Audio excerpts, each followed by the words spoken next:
안녕하세요. M트렌드 여러분, 안신아 앵커입니다.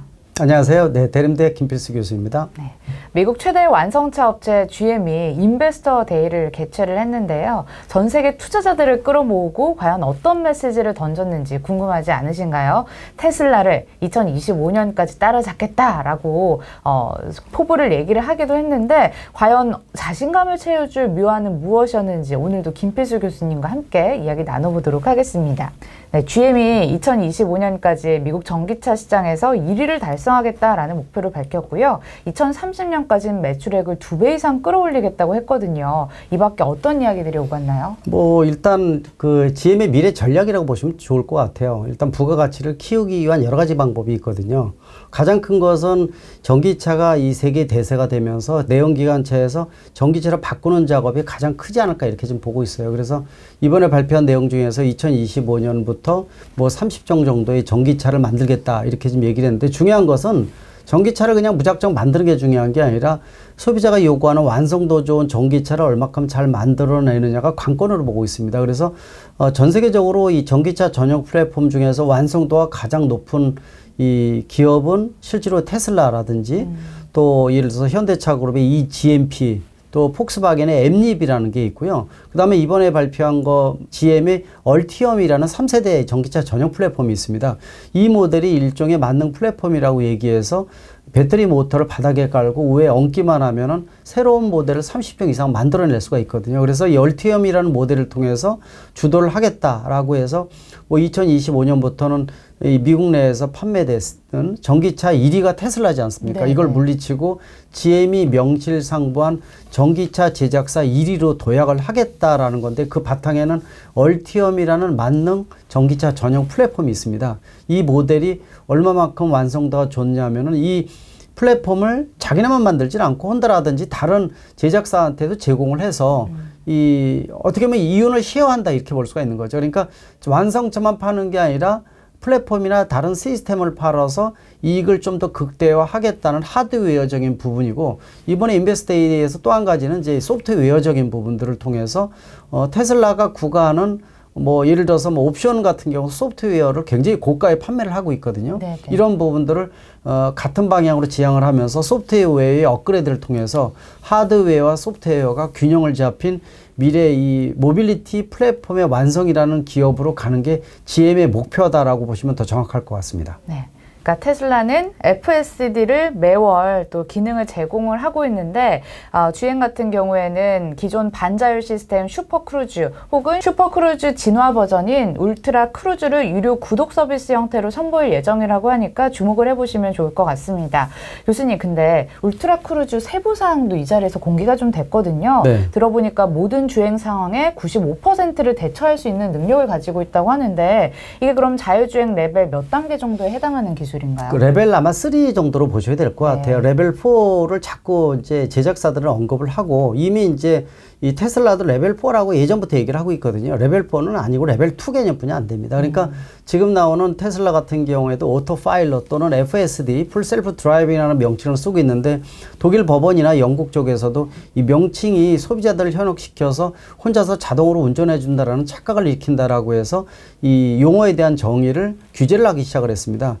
아마 다른 선진국들도 아마 그런 용어들에 대한 규제가 앞으로 심화될 것으로 보고 있어요. 운전자 입장에서는 이거 스위치 눌러놓으면 내가 잠을 자든지 딴짓을 하더라도 괜찮다라는 이미지를 줄 수가 있거든요. 그런데 진정한 레벨 4가 되기 전까지는 자기 자신의 운전을 믿는, 그러니까 이제 우리가 말하는 자율주행 기능은 운전 보조 기능이라고 보시면 좋을 것 같아요. 그런 측면에서 테슬라의 FSD 같은 경우에도 레벨 2.5 정도고 내년 정도에 레벨 3 정도가 나온다 이렇게 보시면 됩니다. 그러니까 GM에서 얘기하는 슈퍼 크루즈나 또는 업그레이드 모델인 울트라 크루즈, 이게 2023년부터 하겠다 이렇게 얘기를 하고 있는데, 슈퍼 크루즈는 대중차에 공급하는 이 반자율주행 개념이라고 보시면 되고, 울트라 크루즈는 고급 모델에 제공을 하겠다 이렇게 얘기를 하고 있어요. 근데 이제 95%라고 얘기를 하더라도 그건 일단 가봐야 될 것 같아요. 항상 자동차 제작사는 너무 오버하는 부분들이 있어요. 우리가 말하는 95%는 일반 한산한 길거리에서 대낮에 하는 이런 크루즈를 얘기를 하는 게 아니라, 엄밀하게 따지면은 아침에 출근 시간대 혼재돼 있고 교통법규 지키지 않고 엉망진창이지 않습니까? 네. 이런 상태에서 자율주행차 풀어놓으면 완전히 멘붕이 돼요. 운전 못합니다. 얘가 사고 일으키지. 그런 상태가 진정한 자율주행 개념이라고 보시면 되는데 여기서 말하는 거는 한산한 도로 뭐 빈도수가 적고 이런 것들은 사실 엄밀하게 얘기하면 자율주행이라고 보기는 어렵죠. 따라서 뭐 2023년에 나와봐야 알겠지만은 제가 보기에는 레벨 3나 레벨 아주 후한 점수 주더라도 레벨 3.5 정도, 레벨 4는 실제로 보험도 나와서 차에다가 책임을 물을 수 있는 진정한 자율주행차 시작점이라고 보고 있어요. 이거 레벨 4가 나오려면은 향후 5, 6년 이상 지나야지만 그것도 가봐야 한다 이렇게 얘기할 정도거든요. 그래서 아까 말씀드린 대로 완전히 혼재된 지역이나 야밤이나 폭우나 폭설 또 바닥에 구멍 뚫려 있는 포트홀이라든지 이런 여러 가지 부분들을 사람보다 더 잘 봐야 돼요. 근데 지금 형체의 자율주행은 이런 개념을 전혀 인지를 못하고 있거든요. 사고도 많이 생겨서 사망률도 늘어나고 있고 그런 측면에서 보면은 일단 GM이 전략으로 내세우는 소프트웨어는 실제로 테슬라 같이 FSD 같은 거를 굉장히 고가로 소프트웨어인데 업데이트를 통해서 비용을 계속 받고 있거든요. 그러니까 차만 팔아서 하드웨어적인 비용만 수익을 얻고 수리 비용만 얻는 게 아니라 소프트웨어 업데이트, 우리가 일명 요새 굉장히 많이 나오는 게 실시간 업데이트에 대한 것들, OTA를 많이 얘기하잖아요. 네, 그래서 이번에 또 GM이 이를 위해서 자체 차량용 OS인 뭐 얼티파이를 개발해서 앱과 서비스를 무선 업데이트 한다고 하더라고요. 맞습니다. 얼티파이라는 게 이제 일종의 OTA라고 보시면 좋을 것 같아요. 테슬라가 재미를 많이 본 것 중에 한 가지가 OTA거든요. 네. 운행 도중에 차가 중고차로 변하면 변할수록 차는 더 똑똑해지는 거죠. 그러니까 빅데이터를 이용을 해서 자꾸 업데이트를 시켜주다 보니까 이 실제로 FSD도 좀 더 똑똑해지고 이런 부분들인데 역시 GM도 이러한 소프트웨어를 통해서 지금 다른 수익 모델을 극대화하겠다 이렇게 얘기를 하고 있습니다. GM에서 제시한 모델 같은 경우에는 뭐 실질적으로 이 휴대폰하고 차의 연동성을 극대화시킨다고 보시면 될 것 같아요. 혹시라도 차를 뭐 자동으로 문이 열리게 만드는 건 물론이고요. 혹시라도 차의 시동을 걸어놨다든지 하게 되면은 자동차 자체가 인지를 해서 시동을 알아서 꺼준다든지 등등 해서 운전자가 할 수 있는 부분들도 차에 있는 인공지능이 자체적으로 판단을 해서 위험 요소를 제거해주는 자율주행 기능을 자체적으로 가질 수 있는 이런 극대화된 모델이라고 보시면 좋을 것 같아요. 물론 이제 원격으로 운전자가 제어할 수 있는 건 기본이고 또 차에 대한 진단에 대한 것들 또 차에 대한 문제점이 있으면 자동으로 문제를 제거해 준다든지 이런 것들도 있기 때문에 운전자 입장에서는 각종 위험 요소를 제거해 주면서 차가 7년 8년 되면은 중고차가 되면서 차를 바꾸고 싶은 심정을 느끼거든요. 맞아요. 근데 이 테슬라와 마찬가지로 GM도 차가 점점 똑똑해진다는 얘기죠. 그래서 나이를 들면 들수록 더 똑똑해지는 차, 이런 부분들은 차에 대한 매력을 더 높이고 좀 더 부가 수익을 자동차 제작자가 가질 수 있게끔 만들어주는 부분이기 때문에 그래서 지금 현대차도 그렇지만은 탄생부터 요람에서 무덤까지 관리를 해주는 마스 개념이 부각이 되고 있어요. 마스가 이제 모빌리티 에서 서비스의 약자거든요. 마스라고 불러주는 것은 생애 주기형 자동차 관리 시스템, 관리 플랫폼이다 이렇게 보시면 될 것 같아요. 그러니까 GM에서 이번에 전략을 내세운 것도 하드웨어를 테슬라를 이길 수 있는 독점적인 구조를 가겠다. 두 번째, 이 모델을 통해서 소프트웨어를 계속 판매를 통해서 업데이트를 시켜주는 테슬라 이상가는 소프트웨어를 구현을 해서 하드웨어와 소프트웨어를 균형을 잡겠다라는 하나의 뜻이기 때문에 아마 그런 주도권 싸움이 테슬라, GM, 현대차, 폭스바겐 이런 기업이 대표적인 이 전기차 주도 기업이라고 보시면 좋을 것 같아요. 그래서 아마 여러분들도 아까 말씀드린 뭐 현대차 이 GMP 또 폭스바겐의 MEB 그다음에 이 GM의 얼티엄 이런 어떤 전기차 전용 플랫폼에 대한 모델도 인지를 해주게 되면 상당히 도움이 되지 않을까. 네. 다시 말하면은 이 전기차 전용 플랫폼이 만능 플랫폼으로 전환된다는 얘기는 예전에 제가 말씀드린 애플카의 어떤 하청 구조가 좀 더 접근이 빨라지고 있다 이런 뜻을 가지고 있습니다. 그러니까 뭐냐면은 그 미래 모빌리티 전기차의 그 반도체 위탁 생산을 뭐라 그럽니까? 파운드리라고 그러지 않습니까? 네. 이 전기차의 파운드리가 등장을 한다는 겁니다. 그러니까 전기차도 찍어내는 스타일이 향후 5, 6년 이내에 구현된다는 거가 바로 애플카의 시작점이다 보시면 되고 GM도 그런 방향으로 가면서 플랫폼을 필요하면 제공해 주겠다라는 뜻을 가지고 있으니까 예를 들어서 애플카를 만들 때 이 실질적으로 GM의 얼티엄 전기차 전용 플랫폼을 가지고 위에다가 얹어서 자기네 이 벌레 먹은 사과 로고를 붙일 수도 있어요. 그게 이제 그래서 이제 이 파운드리라고 나오는 얘기가 바로 그런 부분이기 때문에 향후 이 GM이 나타내는 향방이 꼭 GM만의 얘기가 아니라 폭스바겐과 현대차 그룹의 지향점하고 비슷해요. 그래서 앞으로 발표 무슨 데이 붙여가면서 계속 나오잖아요. 나오는 거 보면은 거의 용어 틀리고 그렇지만 시스템적으로 보면은 거의 비슷한 게 많습니다. 그래서 미래 모빌리티가 바로 하드웨어 소프트웨어가 조합이 되는 미래의 먹거리를 극대화해주는 마스 개념으로 간다라고 보시면 더 정확할 것 같습니다. 그럼 우리 구독자 여러분들은 GM의 미래 먹거리 이거 정도는 알고 가시면 좋을 것 같아요. 얼티엄 그리고 얼티파이, 울트라 크루즈 주목을 해보시면서 미래 어느 정도로 또 이제 무궁무진하게 커질 수 있을지 지켜보시는 거 좋을 것 같습니다. 교수님, 그러면 이제 자동차 판매 증가를 위해서는 아무래도 원가 절감이 굉장히 중요하잖아요. 그렇죠. 특히나 전기차에서는 배터리가 엄청 중요할 텐데 배터리 사업과 관련해서 GM은 어떤 노력을 기울이고 있나요? 뭐 일단 전고체 배터리가 가장 키워드라고 보시면 좋을 것 같아요. 근데 전고체 배터리는 향후 10년 정도 있어야지만 경제적으로 대량 생산할 수 있는 시스템이 됩니다. 일단 경제적이라는 얘기는 가격이 저렴하지 않으면은 아무리 좋은 배터리가 나온다 하더라도 그림의 떡이 될 수밖에 없어요.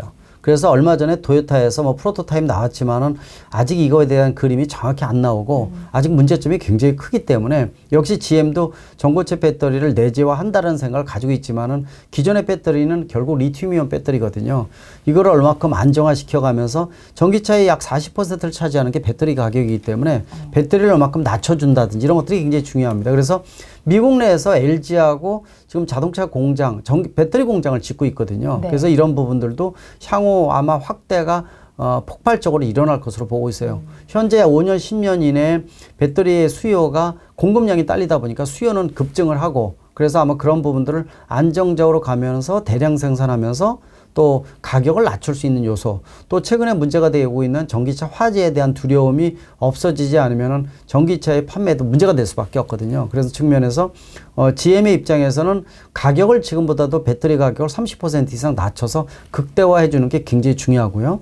또 전기차 화재 등 부정적인 시각을 없애면서 좀 더 GM의 전기차의 완성도를 높여간다는 거, 이 부분이 굉장히 중요합니다. 그래서 지금 아마 GM 하게 되면은 우리가 알고 있는 EV1이라는 모델이 1996년, 지금부터 28년 전에 나왔었어요. 이 모델이 나왔을 때 난리가 났었거든요. 근데 물론 실패를 했지만은 실패한 이유가 차가 완성도가 떨어지는 게 아니라 너무 내연기관차의 제작사에 적이 많다 보니까 두려움을 느껴서 죽였다라고 얘기할 정도였거든요. 그 시작점을 연 것이 바로 GM입니다. 그래서 GM의 입장에서는 지금 미국 시장 내에서 테슬라보다 이 판매율이 떨어지고 완성도가 떨어지는 것은 자존심 상하는 얘기거든요. 이게 절치부심했다 이렇게 보시면 될 것 같아요. 그런 측면에서 지금 2세대 뭐 15래 볼트도 나오고 있지 않습니까? 또 이번에 실질적으로 상용 모델 EV600이라는 모델도 상용 모델 나오면서 대표적인 익스프레스 이런 세계적인 물류회사하고 조율을 통해서 상용 모델을 공급할 예정으로 있고요. 내년에 라스베가스 CES 전시회에서도 대표적인 모델을 전시를 통해서 좀 더 주도권을 잡겠다라는 이런 그림을 그리고 있다는 것은 향후 배터리에 대한 완성도, 가격을 좀 저렴화시키면서 안정화시켜주는 이런 두 마리의 토끼를 잡겠다라는 전략인데 이 부분도 GM만의 전략이 아니라 폭스바겐 똑같아요. 예. 그래서 아마 우리 시청자분들 아마 주식 같은 거 투자를 하면서 아마 그림 보게 되면은 이거 그림 보면은 용어만 틀리고 그림의 방향이 같네라고 보시면 좋을 것 같아요. 아까 말씀드렸죠. 소프트웨어와 하드웨어의 조합을 통해서 이윤을 극대화하고 폐차할 때까지 어떤 수익 모델을 극대화한다는 OTA도 마찬가지고요. 그래서 용어에 대한 정의가 거의 비슷합니다. 그래서 아까 말씀드린 뭐 얼티파이라든지 슈퍼크루즈, 울트라 크루즈 이런 명칭은 현대차는 또 다르게 쓰거든요. 아마 그런 부분들이 나름대로 그림이 되지 않을까 이렇게 좀 보고 있습니다. 네, 근데 GM이 최근에 보니까 LG 에너지 솔루션이랑 합작법인인 얼티엄 셀즈를 설립하고 배터리를 직접 생산하는 등 전기차 확대에 공을 들이고 있긴 한데 의아한 점이 있습니다. 이번에 볼트 EV 리콜 사태 관련해서 충당금 규모를 이렇게 공개가 됐잖아요. 근데 네, 그렇죠. 서로 생각하는 금액이 다르더라고요. 생각이 틀린데 이번에 결정난 게 이 배터리 교체를 해주기로 했는데 비용을 보통 몇 분의 몇 이렇게 나누지 않습니까? 그래서 실질적으로 우리가 알고 있는 코나 전기차 같은 것도 마찬가지였거든요. 그래서 코나 전기차 같은 경우에도 현대차하고 LG 에너지 솔루션을 약 이제 현대차가 한 4나 3 정도, 6, 7 정도를 에너지 솔루션이 더 많이 부담을 했죠. 한 6천억 정도를 부담을 했어요. 부담을 했는데 이번에 이 전체 쉐보레 볼트를 리콜 해주면서 100%이 배터리 가격을 몇 대 몇이 아니라 100% LG 에너지 솔루션이 부담을 하기로 했습니다. 왜 이렇게 의뢰 관계가 돼버렸나요? 그렇죠. 1조 4천억인데 예전에도 한번 이런 시간을 통해서 제가 말씀드린 적이 있을 거예요. 배터리사가 아무리 큰 대기업이라 하더라도 의리입니다. 그래서 실질적으로 이 배터리에 대한 문제점은 두 가지 요소가 있어요. 셀을 아무리 잘 만들어서 완성도 좋은 배터리를 공급한다 하더라도 여기에 들어간 BMS 설계라든지 충방전에 대한 것들을 제대로 자동차 제작사에서 설계를 안 하게 되면은 역시 불이 날 수가 있어요. 원인은 그러니까 두 가지가 나올 수 있다는 거죠. 근데 전기차는 화재가 생기면은 전소가 돼서 완전히 녹아버리거든요. 원인을 거의 못 찾아요. 그러다 보니까 그냥 적당히 나눠 이런 얘기가 많이 있는데 사실 이번에 GM에서 100% 배터리를 LG 에너지 솔루션에다가 부담시킨 것은 원인이 아직 정확하진 않은데도 불구하고 그런 부분들은 이 슈퍼 갑질이 아닌가라는 이런 얘기가 좀 나올 정도로 상당히 부담이 됩니다. 그러니까 LG 에너지 솔루션 입장에서는 스트레스를 굉장히 많이 받는 거죠. 같이 가려면 감수를 해야겠네요. 그렇죠. 같이 나눠주는 부분들도 있어야 되는데 그런 게 이번에 발표된 것식으로 1조 4천억 원을 모두 부담한다. 그러면 최근에 이 코나까지 하면은 2조 원이 훨씬 넘어가거든요. 이런 부분들은 실제로 LG전자의 수익 모델의 과반을 순수익을 이 배터리 가격으로 지금 리콜 비용으로 부담을 했다는 얘기니까 상당히 좀 부담이 되는 거고 좀 별로 좋은 그림은 아니죠. 진정한 상생 그림으로 나가려면 원인이 나오기 전까지는 그냥 조금씩 나눠야 되는데 아무리 갑이라 하더라도 최소한 100% 중에서 30~40%는 부담을 해줘야 되죠. 그러니까 현대보다 더한 거죠. 이제 그런 측면에 있어서는 LG 에너지 솔루션은 벽을 치고 통곡하지 않을까라는 측면이 있어요. 그리고 브랜드 이미지도 떨어지거든요. 꼭 LG 에너지 솔루션의 배터리가 문제가 여기 배터리면 문제가 있느냐 이런 부분인데 그런 건 아니라는 거예요. 리튬이온 배터리 자체가 전해질이 액체이기 때문에 충격이나 압력을 받으면 화재가 충분히 생길 수가 있습니다. 그런 충격이 있고 또 충전을 너무 과하게 충전해서 97~8%까지 충전해도 분리막이 문제가 생긴다든지 또 이 음극이나 이 양극 쪽에 어떤 탭이 단락이 일어난다든지 각종 문제점이 생길 수가 있어요. 그런 측면에서 보게 되면은 좀 이번의 결정은 좀 고민이 있다라는 측면인데 물론 미국 내에서 지금 GM하고 이 LG 에너지 솔루션이 합작 공장 아까 말씀하신 얼티엄 셀스 공장을 만들어서 본격적으로 하기 때문에 이거는 그냥 덮고 갈 거예요. 덮고 가고 좀 더 단단해질 수 있는 또 LG가 좀 더 배터리에 대한 이런 문제가 없게끔 완성도 높게끔 더 노력을 많이 할 거고 또 이번에 GM 입장에서도 100% 부담을 시켰지만은 아마 그러면서도 본인도 찜찜했을 거예요. 원인은 정확하지도 않고 전문가들이 봤을 때 뭔가 좀 꺼림칙하다라는 부분이 있는데 100% 부담을 시킨 것은 전형적인 미국의 세계 1위 기업의 GM의 갑질이 아닌가라는 측면에서 아마 제가 LG 관계자 만나서 물어볼 거예요. 물어보겠지만은 사석에서는 별 얘기 다 합니다. 다 하지만은 꼭 100% LG 에너지 솔루션이 책임을 느낄 정도로 문제가 있다 이렇게 보기는 어렵다.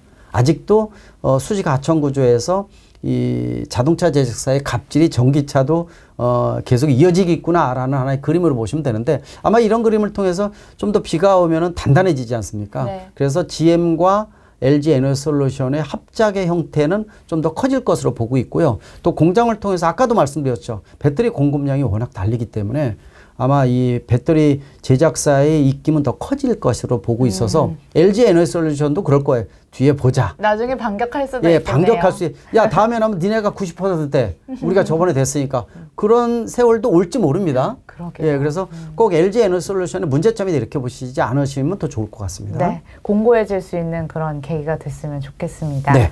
그리고 인베스터데이 Q&A 시간을 통해서 GM이 반도체 쇼티지와 관련된 어떤 입장을 보이고 있는지 알 수 있었다고 하는데요. GM은 어떤 입장인가요?